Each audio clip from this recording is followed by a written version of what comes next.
got so much motherfucking design on right now. Bring it down, bring it down, make it clap. I got 3 old guys, 3 block, bitches on my line, and you know. Tahukah kamu apa itu pemilihan kepala daerah? Yang umurnya di atas 17 tahun pasti sudah tahu apa itu pilkada. Hayo, yang umurnya sudah di atas 17 tahun, sudah ikut pilkada tidak? Mari kita bahas apa itu pilkada. Pemilihan kepala daerah atau pilkada adalah proses pemilihan yang dilakukan untuk memilih kepala pemerintahan di tingkat daerah, yaitu gubernur dan wakil gubernur untuk provinsi, serta bupati dan wakil bupati atau wali kota dan wakil wali kota untuk kabupaten atau kota. Pilkada merupakan salah satu mekanisme demokrasi di Indonesia yang memungkinkan warga daerah untuk secara langsung memilih pemimpin mereka. Tahu tidak? Ternyata ada loh beberapa aspek penting dari pemilihan kepala daerah.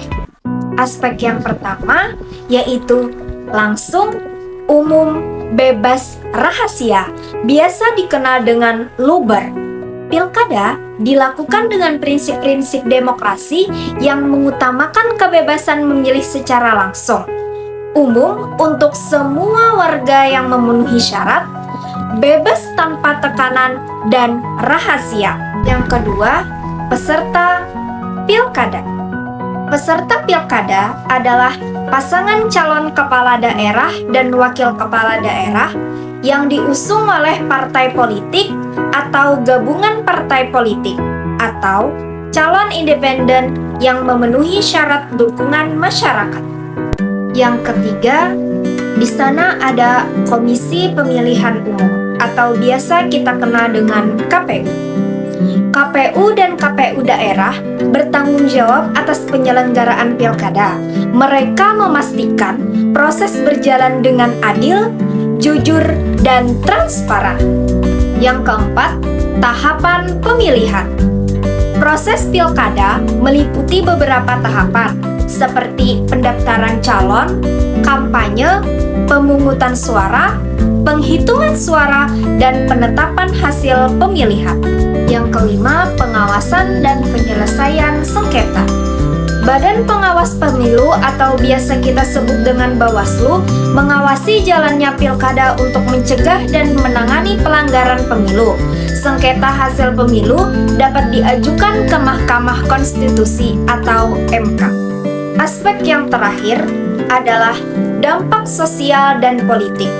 Pilkada memiliki dampak signifikan terhadap dinamika politik dan sosial di daerah, termasuk perubahan kebijakan, pembangunan daerah, dan partisipasi politik masyarakat.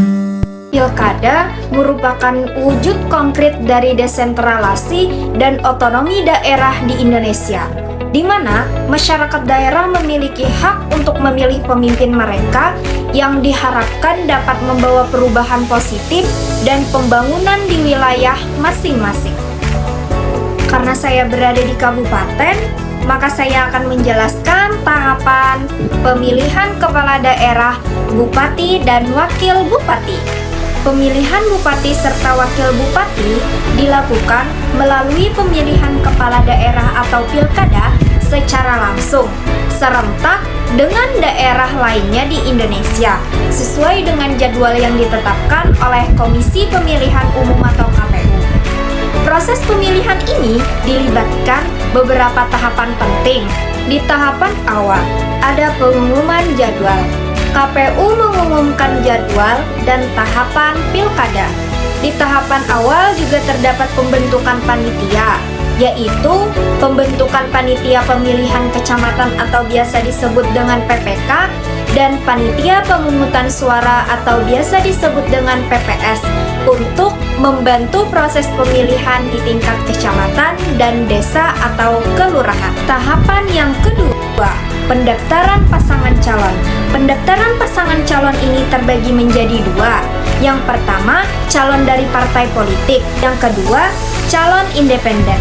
Pasangan calon juga dapat mendaftar mendaftar sebagai calon independen dengan syarat mengumpulkan dukungan dari masyarakat dalam bentuk fotokopi KTP sesuai dengan presentasi yang ditetapkan oleh KPU.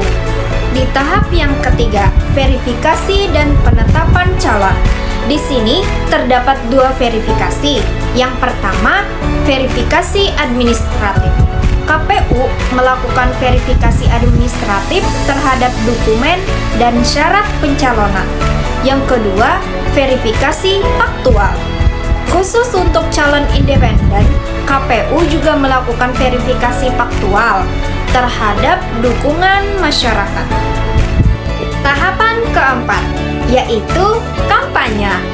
Masa kampanye, pasangan calon melakukan kampanye untuk menyampaikan visi, misi, serta program kerja mereka kepada masyarakat.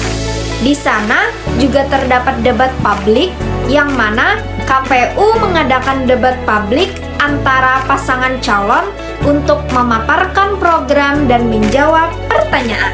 Tahapan yang kelima, pemungutan dan penghitungan suara. Inilah yang ditunggu-tunggu oleh masyarakat. Pemungutan suara dilakukan di tempat pemungutan suara atau TPS yang tersebar di seluruh kabupaten. Penghitungan suara dilakukan di TPS tersebut, hasilnya kemudian direkapitulasi di tingkat kecamatan dan kabupaten. Tahapan keenam, penetapan hasil. Tahapan terakhir yaitu pelantikan, yang mana setelah tidak ada lagi sengketa atau setelah sengketa diselesaikan, KPU menetapkan pasangan calon terpilih secara resmi. Kemudian, pasangan calon terpilih dilantik menjadi bupati dan wakil bupati di kabupatennya oleh gubernur provinsi atas nama presiden. Nah, sudah tahu kan tahapan dari pilkada itu? Terima kasih sudah menonton video aku. Bye-bye.